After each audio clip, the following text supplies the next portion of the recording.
Jack Raines, one of Houston's most distinguished litigators and mediators, is going to come to the stage right now to tell us about his friend. So please welcome Jack Raines.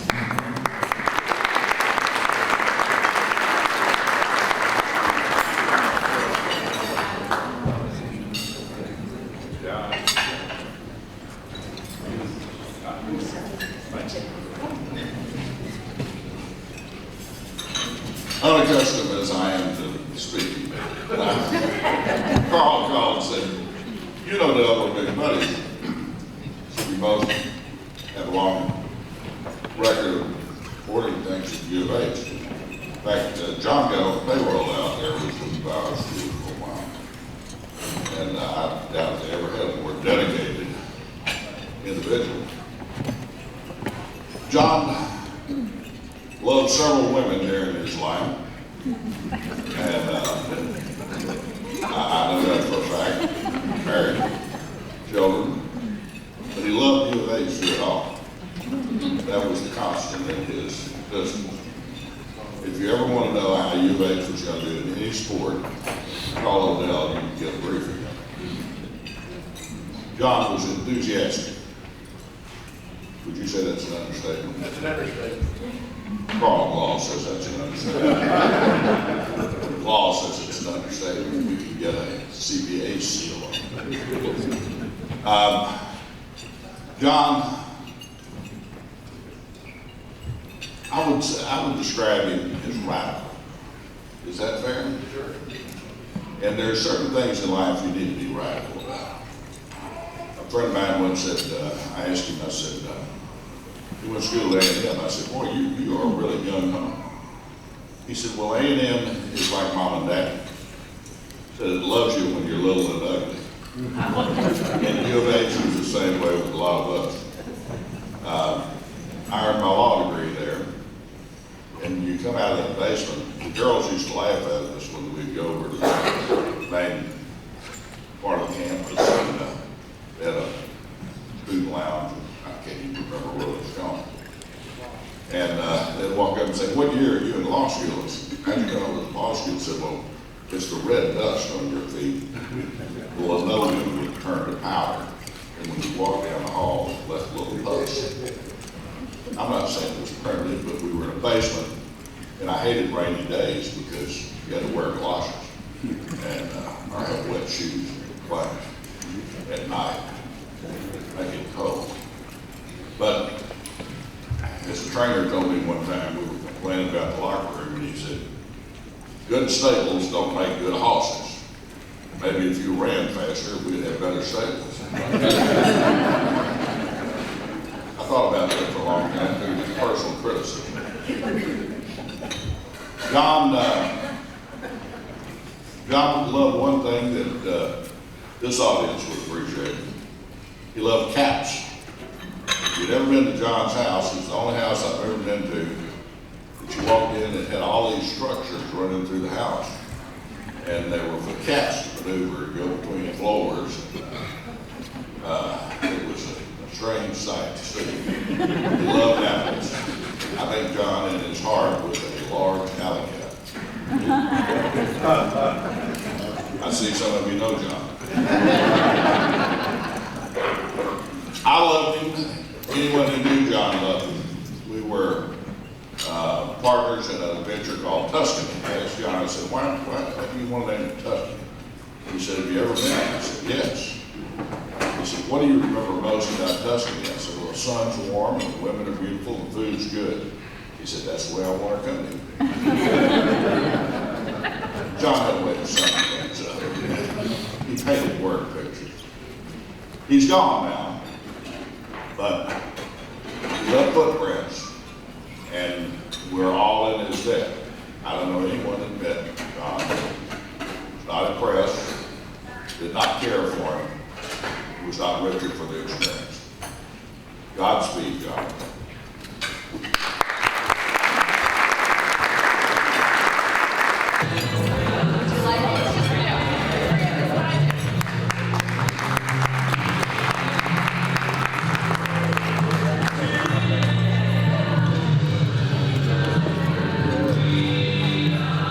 You can sing if you want.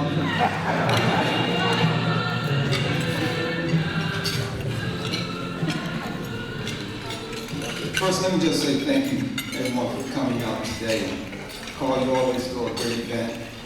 I'm moved by the sacrifices that we've heard about our veterans in service. I want to say thank you very much for your service. We really appreciate it, sir.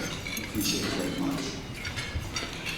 You know, I don't have a lot of time, so I'm going to get off real quickly. Is that correct?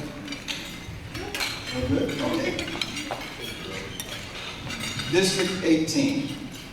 District 18. That's the downtown district here in Houston, Texas.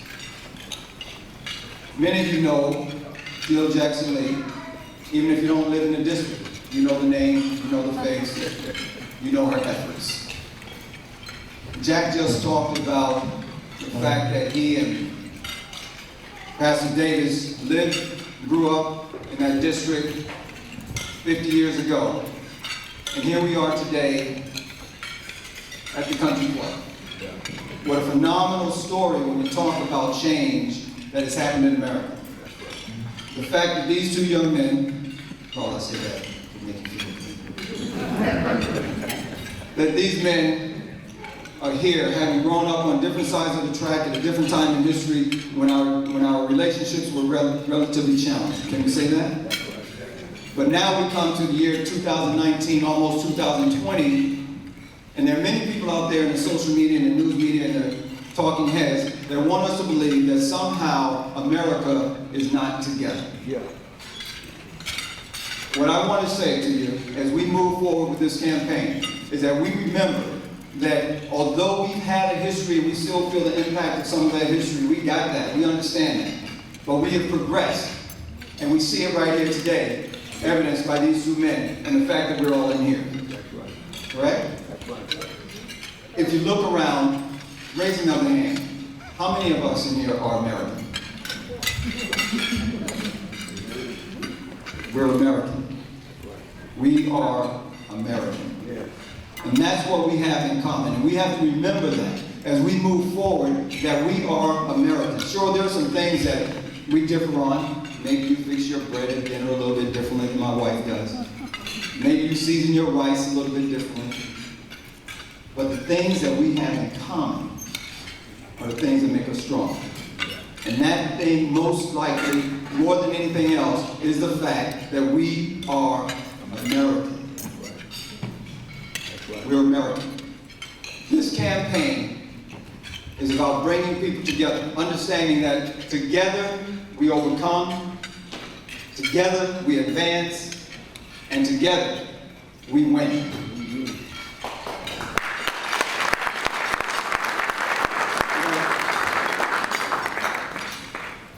When I said to the folks that I was going to run against Sheila Jackson Lee, and those of you who know her personally, she's ran for a long time, 25 years. She's ran the race the way that she's supposed to think she's supposed to. And we give her due respect for that. But the time is now for us to change and to push forward the message that we can overcome, we can advance, and we can win. But we have to do that together. The way we're going to do that together is to focus on a few things. We're going to focus on opportunity. That means opportunity for everyone. We're going to focus on community, building a community that has the infrastructure within that community so that every one of those little children that live in that district, and I might say to you, 90% of the children that live in District 18 are on some type of lunch program. Okay? 1/3 of our seniors in that district are living under poverty.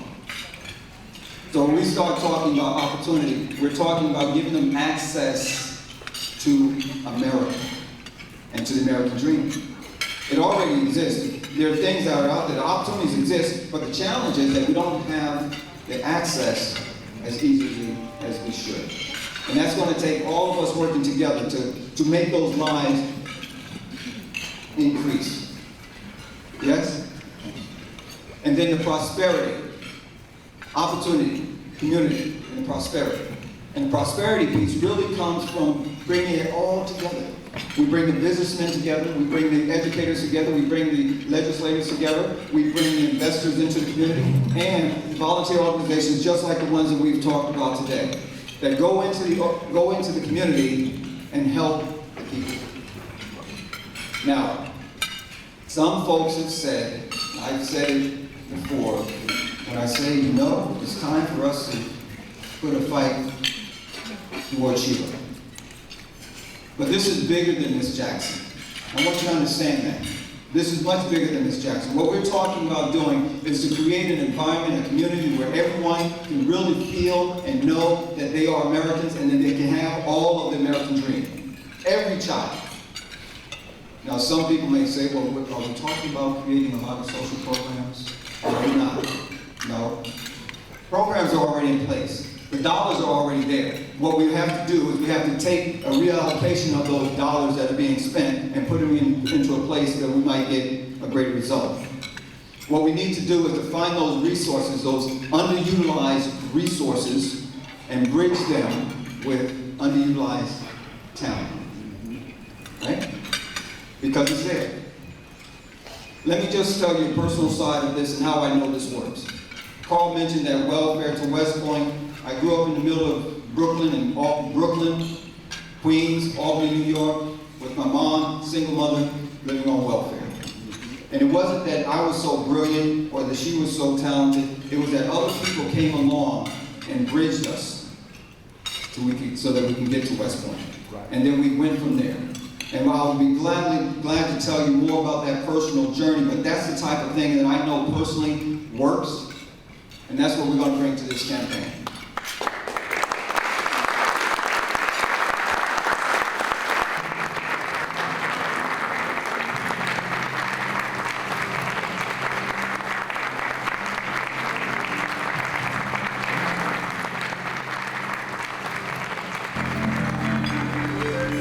Love the music. We're part two. All right, I can't tell if this microphone is working or not. Is it okay? It should be just fine. You're ready. You're ready. All right, the state is ready, Your Honor. Hello, friends. This is what, there you go. Hello, Mike. Friends and Mike, no. Friends. I'm Kim Ogg, I'm your Harris County DA, and Carl and Linda, thank you for having me back to GLO. Mr. Secretary of State, it's always good to see you. You wrote the most beautiful letter about my father, and when I really need inspiration, I pull it out. And that's not a line, that's all true. I'm very proud to be in a room with so many friends and so many famous Houstonians. I often say that Houston, County Judge Eccles, is the smallest, let's see, what do we say? It's the biggest city, small town in America, right? We all know each other, we've dated each other, some of us have divorced each other. Some of us have been witnesses for each other, Dr. Yemchek. So, with that, know that I'm a hometown girl. I do believe that bad things happen in the world and that law and order are required. This is what keeps us safe in society. But there are many other social problems that have come to intersect with criminal justice, and probably none so thorny, underfunded, ill-appreciated, and most critical as mental health and mental illness. Now, my mission statement says what I believe, that our job, my job as your DA, is to make our community safer through evidence-based prosecution. If you ever want to know, how do we make those hard decisions that make exactly half the room mad every time? He should never have been indicted. She should have been convicted. He's not guilty. She's guilty. Every decision is based on evidence. And we believe in equal justice for all. And what does that really mean? It means equal application of the law, right, Judge Landrum? Equal application. Nobody gets more rights, but nobody gets fewer rights. Either we all have them, or none of us are free. That's what that means. And we guarantee a fair process. It's a fair process, not a result. I used to say that we guaranteed a just result for the victim, the accused, and the community. But after a year and a half of doing the job, and by the way, there's not a manual. There will be, but there's not a manual. And you have to kind of figure out what the job is. And I talked to Judge Likas, talked to Johnny Holmes, worked for both of them, and still you have to find out what it is when you run it. Just like any business, which is how we run the DA's office. We are a service business for you, but we are in the justice business, which means while you are our constituent, you are not a customer whom I can promise a perfect widget to. But what I can promise you is a fair process, because that's my job. Guarantee the constitutional rights that keep us free. And when it comes to the mentally ill, we've got issues. Now, I've got a co-presenter that I want to bring up, but before I do, I want to tell you just a little bit about other things we're doing, and then I'll tell you about my guest and my co-speaker. Our priority is violent crime, violent and property crime, period, over and out. That's where our resources need to be. We handle 100,000 cases a year, 110 if you include juvenile. That's a lot of cases, you guys. We have 350 lawyers. As you may have read in the Chronicle today, if you still read it, we're understaffed. So, you know, one day the headline is criticism from the right, and the other days the headlines are criticisms from the left. But the bottom line is I've told Houstonians the truth. You need more prosecutors. We've got to have order in our courts. That's where civilized communities air their differences. Without a building, without a fair system, without dedicated public servants, the democracy fails, period. So I take the job pretty seriously, as I should, Mr. Raines, right? It's the job. Now, we can't prioritize every single crime. We live in a time of limited resources. Carl, got to stay in the black. So we're going to divert, and we do divert, meaning we try and leave people with no conviction so they can stay in the workforce, get back to the workforce, rehab, train, be productive members of society.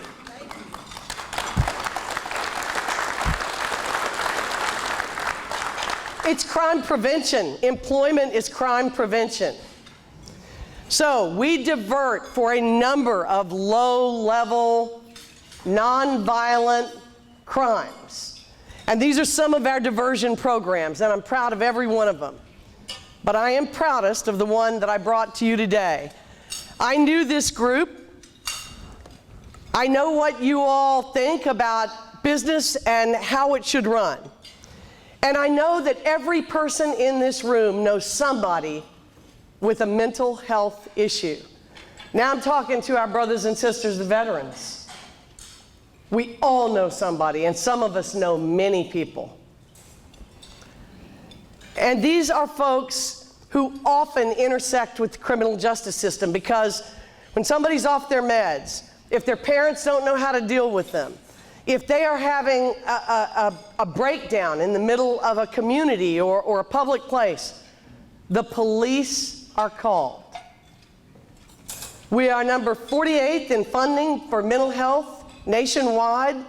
That is a travesty, and I got no representatives in the room or senators here, but don't think I give them any quarter on this. This is a legislative state responsibility. But lack of funding has pushed it down to the county level. Judge Eccles, am I right? And where do the mentally ill end up? They end up in jail, because we don't have enough mental health services in this county. But thanks to a bipartisan,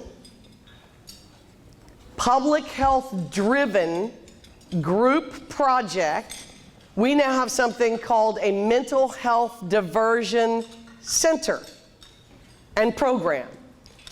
Now, you know, I was not known for being a warm and fuzzy prosecutor or defense lawyer or policymaker. I can make people mad because I push. We have to push. I don't have to tell any of the veterans, we don't push. What do we get? We get beat. So we push, and we do it I think through advocacy and skills based on evidence. And I believe that mental illness is a public health concern. It can be a criminal justice matter, but it is basically a public health concern. So if I was going to change the culture in a hard-charging office, to understand we've only got so much money, we've only got so many hours, if we're going to serve our murder and rape victims, we've got to divert other people out of the system. There's just not enough of us. And besides, what a waste of money. At $75 a day, and if you're mentally ill in jail, it's hundreds of dollars a day. And by the way, at least a quarter of our jail population is affected post-Harvey. I don't have to tell Carl and Linda this. Post-Harvey, veterans, people are suffering. And so sometimes that number goes as high as 40%. People on psychotropic medication in the jail. Many of them are arrested for low-level offenses, and they stay for months trying to figure out why they're in jail for a trespass case. Because we can't try somebody if they don't understand what they're charged with. Think about it. They're homeless. They're on a property owner's property. They're maybe harassing customers or laying in the doorway or passed out. They're not going home because they're in their home. They're not on their meds because they're not getting treated regularly. They're not employed. You want them living in your jail? They get hurt. They hurt jailers. It costs a lot of money. And by the way, nobody gets well. They come back over and over and over, wasting taxpayer dollars that should be used pursuing rapists, murderers, robbers. Simple concept. So I put the hardest charging woman in the DA's office, a 33-year lawyer, a personal friend who in a nasty trial whipped my butt. I can't believe I'm telling that. No, you hire your competition if you're smart, right? So Denise Onken is a 33-year lawyer. She went to the University of Houston, obtained her Bachelor of Business, is an MBA, went to law school at my school, South Texas College of Law, and I put her in charge. She developed, really almost single-handedly, child abuse prosecution in Texas, honest to goodness. It was an emerging field. You may not remember a time, but there was a time we didn't prosecute many people who injured or sexually assaulted children. We didn't really see them as competent witnesses. We didn't think we could prove it.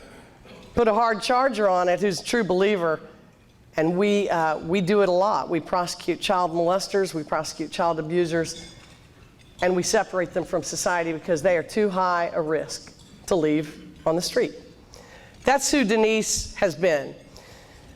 But when I came, I asked her to run a new bureau, the Mental Health Bureau.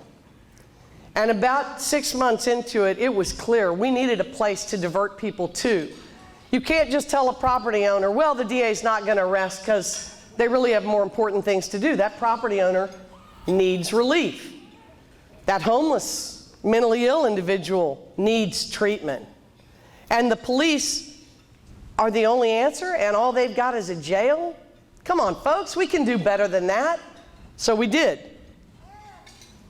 We went to Judge Ed Emmett, who secured from Senator Joan Huffman a $7 million commitment from the state legislature earmarked for Houston that comes to us for mental health treatment.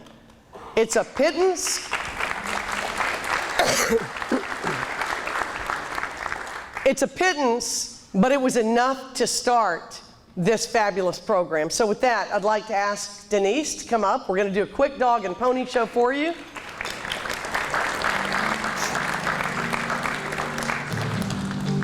About our program. I love the music. Is this on? Is this on?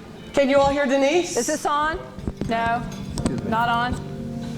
I turned it on. It's on, but it's not working. It's working. Can you hear me? Can you hear me? No. It's not on. Oh, it's for the camera. Oh, it's for the camera. Come here, share the mic. Go ahead and put it back on so Okay. we can record you Oh, I see. Okay. for the camera. All right, got it. All right. So thanks, Kim, and thank you all. And I was honored by Kim to be able to do this mental health bureau for her. And you know, she did put me on this because I think I have my own wing at Texas Department of Corrections of individuals that I put away there for a long time. But on mental health, this was the right thing to do, was to divert these low-level offenders. And so what we did is, with Kim working to collaborate not only with Judge Emmett, the county judge's office, but also with law enforcement, is she brought everybody together and said, this is what we need to do to handle those individuals who have mental health issues, who are those low-level offenders out in the community.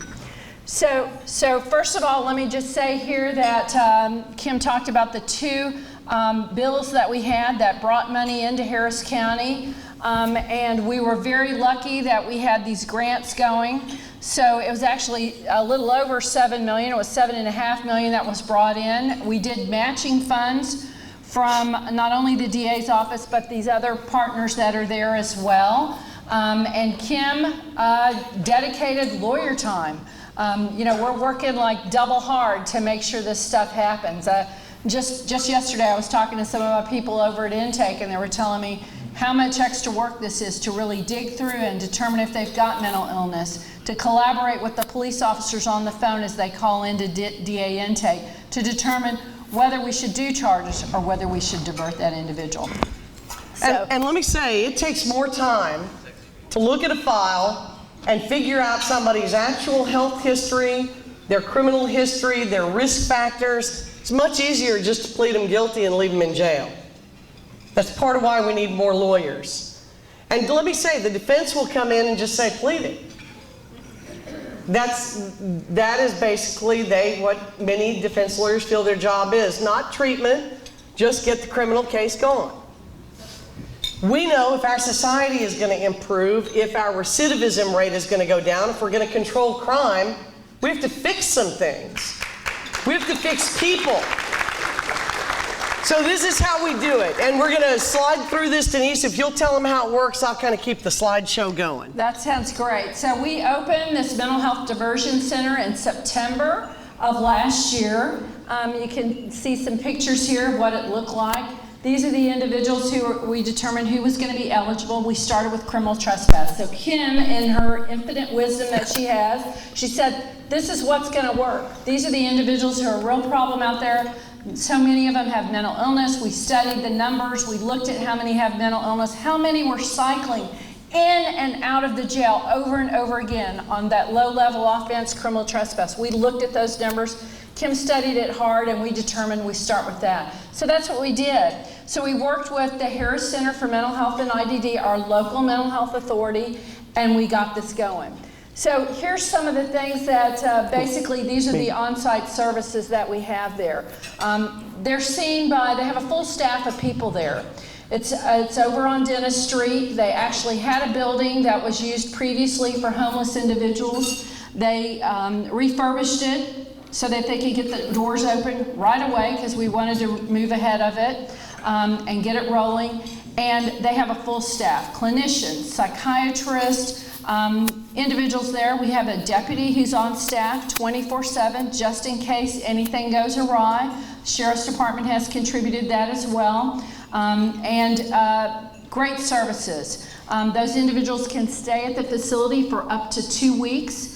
And then they move them on to wraparound services. So real quick, wraparound really just means once the individual, if they're in an acute state, they are taken somewhere else. But a big piece of this was getting law enforcement to agree that instead of using the age-old tool of jail, that they would try something new, that they would drive a person who was clearly mentally ill or had a history of mental illness, which Denise was able to connect after, I swear, after 30 years, we connected the systems between our mental health group in Harris County and our law enforcement group, and that deserves a round of applause. So we have their record. So where somebody's in somebody's property, causing a minor problem, not in acute distress, cops pick them up. We have talked to the police who agreed, because we've got good police leadership in this city. Acevedo, Gonzalez, the constables, They agreed. Jeff Bruger in Pasadena, I talked to him early on about doing a regional center. You guys, we're different parties. Law enforcement and prosecutors are often, even though we're on the same team, we're often opposed. It won't work without them. So we got them to agree to bring offenders here. They drop them off. She's told you a little bit about what they do for the offenders, but it takes the police 11 minutes, and that includes the cup of coffee. All right, it takes them 11 minutes to drop the guy off. It takes 4 hours to book somebody into our county jail. That's a lot of police time that could be patrolling your streets, and should be patrolling our streets, not in the jail sitting at a computer trying to book somebody in. Go through the demographics, Denise. They're great. So here's just a little bit about the individuals who have just been there one time. So 80% of the individuals have been there one time. So there's some who've been there more than one time. But what we've learned for the individuals who've been there more than one time, these are individuals, it's kind of like mental illness is kind of like alcoholism. Sometimes they don't want to accept that they've got a problem the first go round. So you have to keep going back. And some individuals, it takes them 2 times. Some individuals, it takes them more times like that. We have one individual who's been there a lot of times, but let me tell you, he had been in and out of the county jail close to 100 times, low-level offense like trespass, and wasn't any better. So we are making some headway in that regard. My favorite story about this guy, according to our director, Wayne Young, who Ed Emmett hired, it was a great hire. The guy really knows what he's doing. Dedicated mental health warrior. Mental health warrior. He tells me, they know Mr. 14 times, let's call him Mr. Jones. They said, now we just let him check himself in. And of course, not all police are supportive. We definitely have some folks who are they should go to jail. We like the old way better. So Denise, that's who I put Denise on. Well, they deserve Denise. They do. They deserve Denise. So here's what Wayne and Denise told one of our high-ranking naysayers. She's doing the program, but she's not loving it. She says, there's a guy that's been there 14 times. Wayne Young says, he's only been to my shop 14 times. He's been to your shop 100 times. Looks like I've got 86 more tries before we're even. So, this is neat. We didn't know how many times people would come through. We didn't know what the recidivism rate would be. We didn't know what would happen.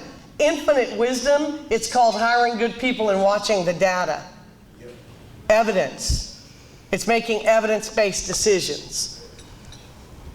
All right, this is a bunch, but you want to sum it up? Yeah, so let me just say, we have done a lot of different programs. We have an oversight committee, and this is probably a couple of slides here. An oversight committee that meets, we started meeting weekly, then we went to bi-weekly, and now monthly, where we're going over particular cases, particular things to always make it better. So what we did, these individuals who were coming back several times, we put them with super caseworkers, and it's kind of the Consumer Chronic Stabilization Initiative, which is modeled after another program that we have working with HPD, to really give them intense and help these individuals there. So we continue to develop this program time by time. And let me just tell you, in May of 2019, Kim, in her infinite wisdom and in talking with law enforcement, said, let's expand that, because but for it being a criminal trespass, that individual committing that criminal mischief or that low-level theft or something like that, but for it not being a criminal trespass crime, those individuals are perfect candidates for the diversion center. And you know who told us that? It was actually one of the chiefs of police. It was. It was Chief Bruger, Pasadena PD, who said, you need to open it up to other low-level misdemeanors. Okay, this does not mean that everybody charged with theft is going to the mental health center. That's not happening.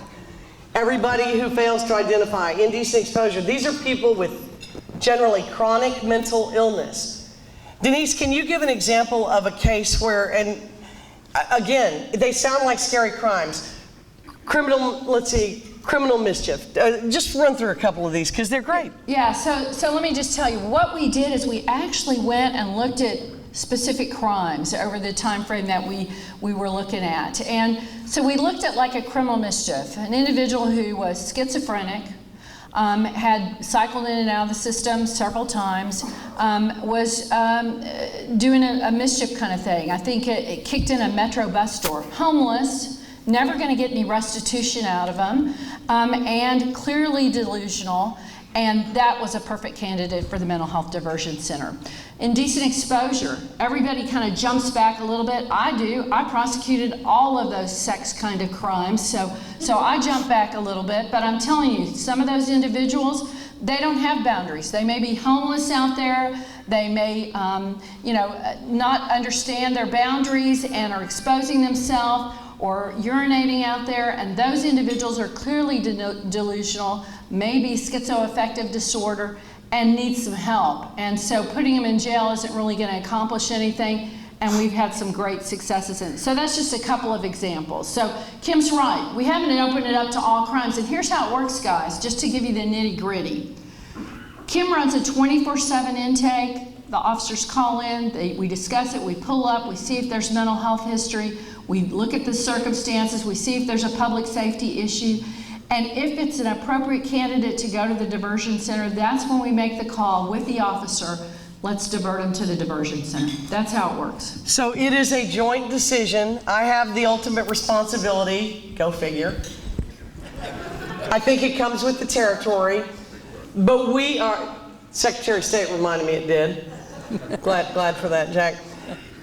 We're looking after risks. The idea is not to expose the public. The idea is to treat the offenders, not just in a humane and efficient and cost-effective way, but in a way that reduces the criminal justice system.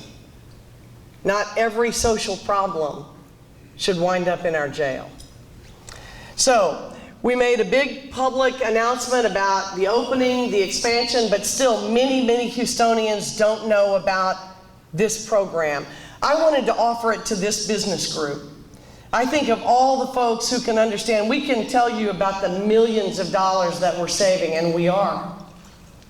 Much more than $10 million a year. These folks don't just cycle in and out of jail, they cycle in and out of your emergency rooms. They cycle in and out of our nonprofit shelters. They cycle in and out of people's, homes and cars if we don't handle this properly. And then they do go to prison. So, in the first 11 months, there have been 1,639 diversions. We'll be able to tell you almost down to the penny what that savings is, but it's more than $10 million.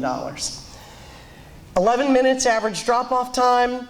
Generally, people stay a couple days, they get better, and the statements that people leave, you saved my life, I feel better, I can go home now. I mean, really, really moving things. It didn't take that much. It took us coming together across boundaries to do a good thing that's bigger than ourselves. And I think that's why we're here, Carl. Yes, it is. Thank you. So, this is, in short, it's 1 o'clock. We want to stick with our time, but we just wanted to share this with you. We're doing some good things for people who really need it. It benefits you. Veterans, I couldn't be happier that you're here at the table with us, all veterans. Thank you for your service. Thank you for what you do. We know we don't know. We see the sacrifices that you make, and we want to make it better too. Our sacrifices, our work is done in a little different way, but we are all Americans, Wendell. And we can do it together. We can do it better, we can do it the best, we can be fair, we can be tough, and we can be the safest city in America. Thank you very much. Thanks, Kim. Good job. Good job.